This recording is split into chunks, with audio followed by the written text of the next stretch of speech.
all the way real on this podcast today because I am pissed.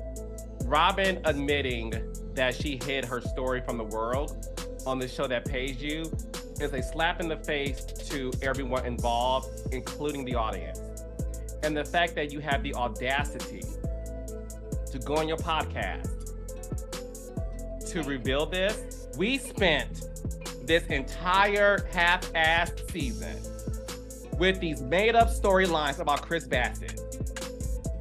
And yes, I'm gonna say made up because I allegedly was told that a few of the housewives had a meeting before filming about what the storyline was going to be, and that this Chris Bassett stuff was part of that conversation.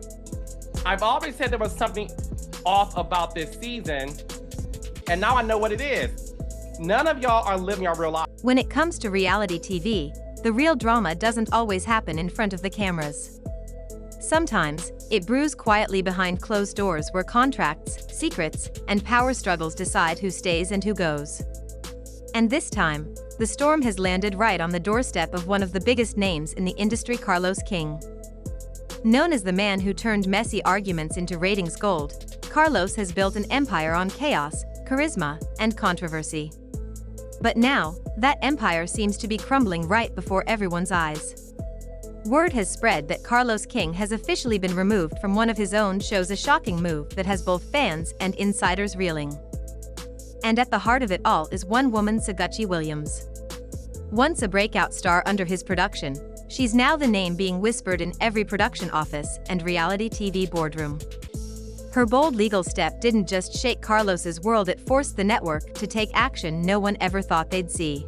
Listen, this show means a lot to Melissa. In Right. a very different way of what it means to Teresa. I think, to your point, listen, I think anybody who watches the show can see that Melissa wants to be the top dog, and she has trouble with Teresa constantly winning in the end.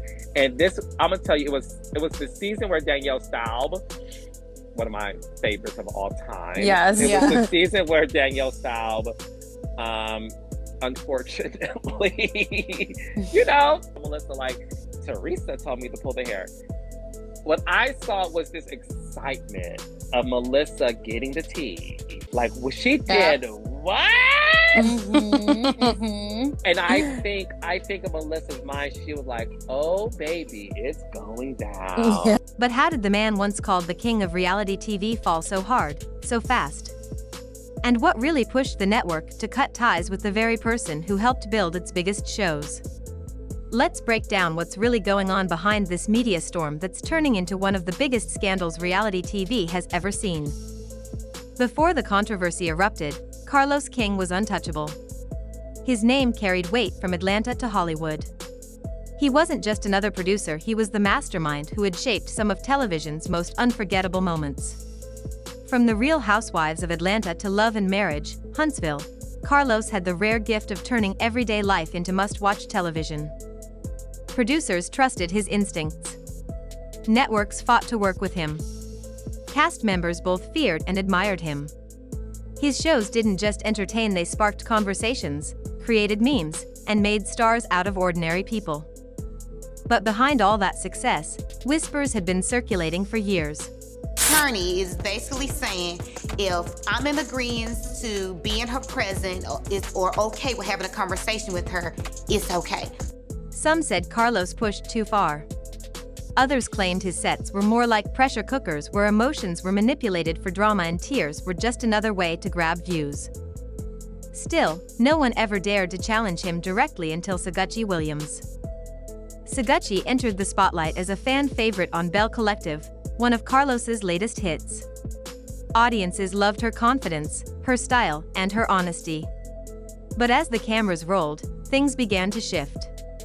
The tension, the editing, the way her personal life was portrayed, it all started to feel off. Insiders later revealed that Sogucci had clashed with production several times over how she was being shown on screen. What she thought would be a platform for empowerment began to feel like a trap. The more she spoke up, the more distant things got between her and the people behind the scenes. Then came the breaking point. So when we have these conversations about Kandi's relevancy on the show, I do think sometimes a lot of people miss what she brought out the gate. She had this ability to really give you great personal story, and she was always this very interesting peacemaker. So she was definitely a staple on this show. I really do believe in my heart of hearts that it was time for her to go. Now that Kandi is not coming back to the Real Housewives of Atlanta season 16, I'm gonna say this, and I don't care what y'all think. In order for season 16 to be great, you at least need Portia and Phaedra back. To watch the full video, make sure you go to my YouTube channel at @thecarlosking_. Sagachi took a bold step few have ever dared to take. She filed a legal claim against Carlos King's production team, accusing them of manipulating storylines and damaging her image for the sake of ratings. For a while, the industry didn't know how to react. Some called her brave, others said she was making a career-ending mistake. But here's the twist: her move worked. The moment that lawsuit hit the headlines, the network began to panic. Executives started holding emergency meetings. Emails started flying. Lawyers got involved. Suddenly, what was supposed to be another routine season of reality television turned into a legal and public relations nightmare. And as the pressure mounted, the network made a decision that no one saw coming. They quietly removed Carlos King from the production. It didn't happen overnight. At first, insiders say Carlos was simply stepping back for creative reasons. But the truth, according to several sources, was much darker. That Alexis won that argument. I saw a lot of people online saying that Shannon won that argument, but I think that like both arguments work for me. You know what I mean? Listen, there's no losers here, right? They're both winners. I chose Alexis because of her iconic line, "There's a door, Shannon, a door." I'm like, this woman used to be like this, like Bible toting, you know what I mean? Like yes. Christian, conservative woman. She came out of that SUV smoking hot. Mm-hmm. She looks better than ever.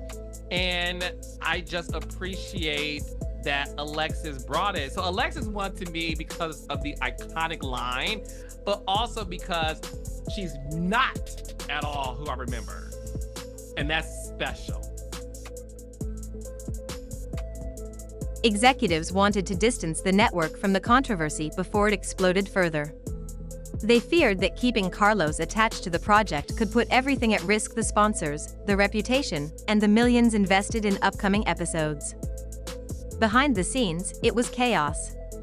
Cast members were told to stay quiet. Production assistants were warned not to leak information. But secrets never stay buried in this industry. Word spread fast that Carlos was no longer in control, and the cast was stunned. For years, he had been the driving force, the person who decided who got screen time and who didn't. Now, he was out, and suddenly, the show's future was uncertain. One insider described it best: it felt like the empire was falling apart in real time. You could feel the tension in every meeting. Everyone was walking on eggshells. Meanwhile, Sogucci remained calm. She didn't post angry rants or public attacks.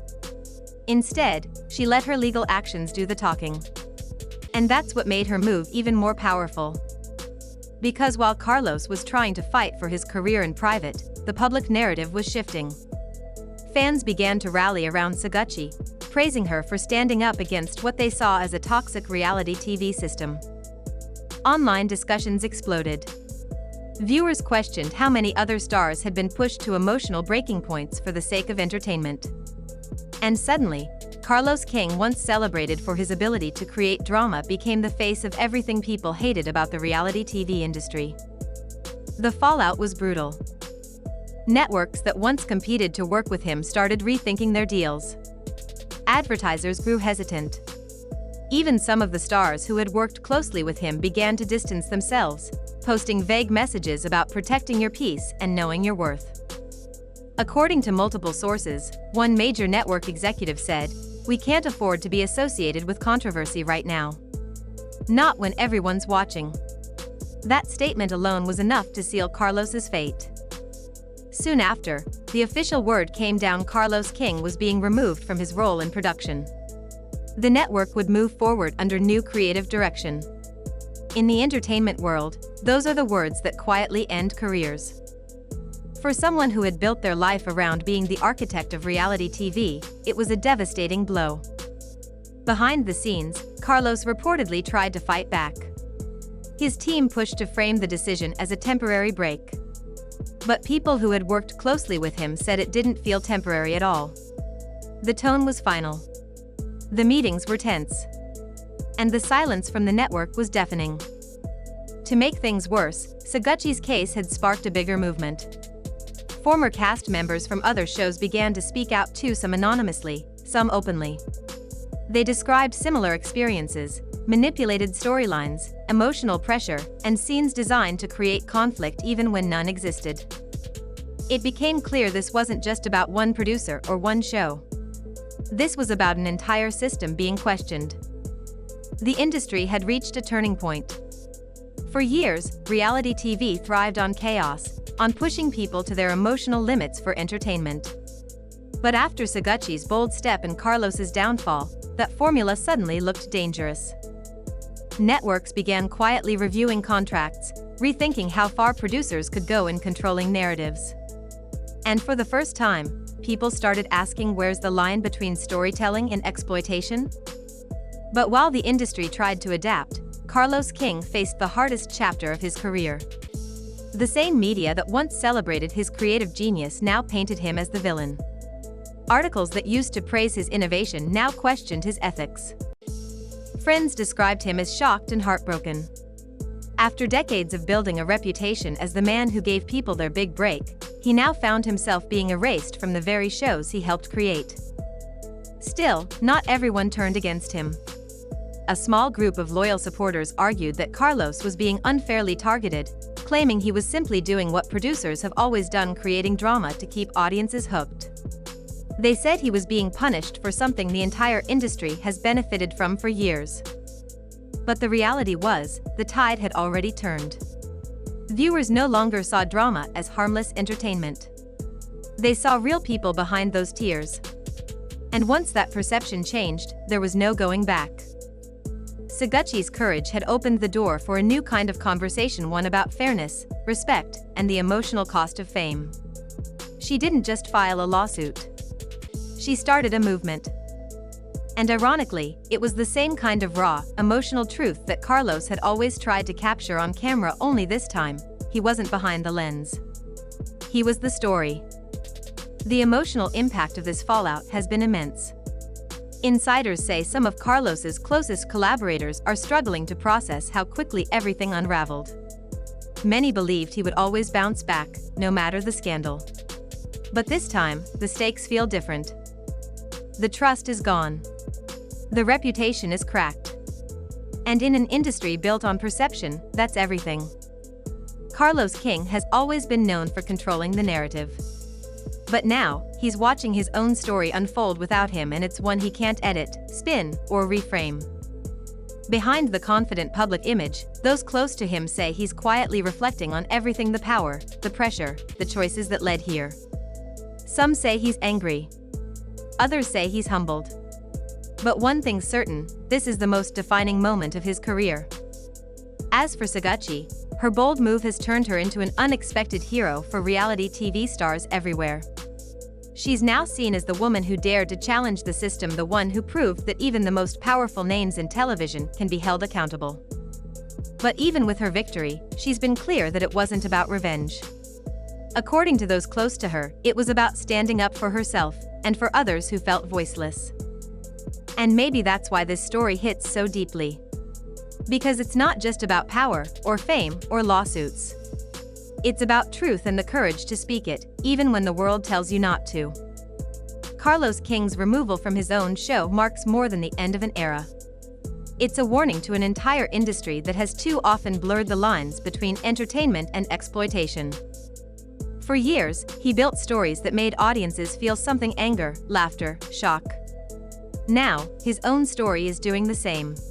But here's what nobody expected: through all the chaos, the lawsuits, and the downfall, this might just be the wake-up call the reality TV world needed.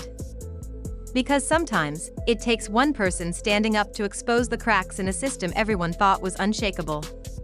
And this time, that person was Sagachi Williams. As networks rethink their future and producers tread carefully, one thing's clear: the days of unchecked manipulation and behind-the-scenes secrecy are fading. And while Carlos King's empire may never look the same, his fall has sparked something far bigger than one man's reputation. It's changing the very foundation of reality television. So, what happens next? Will Carlos find a way to rebuild, or has the industry moved on without him?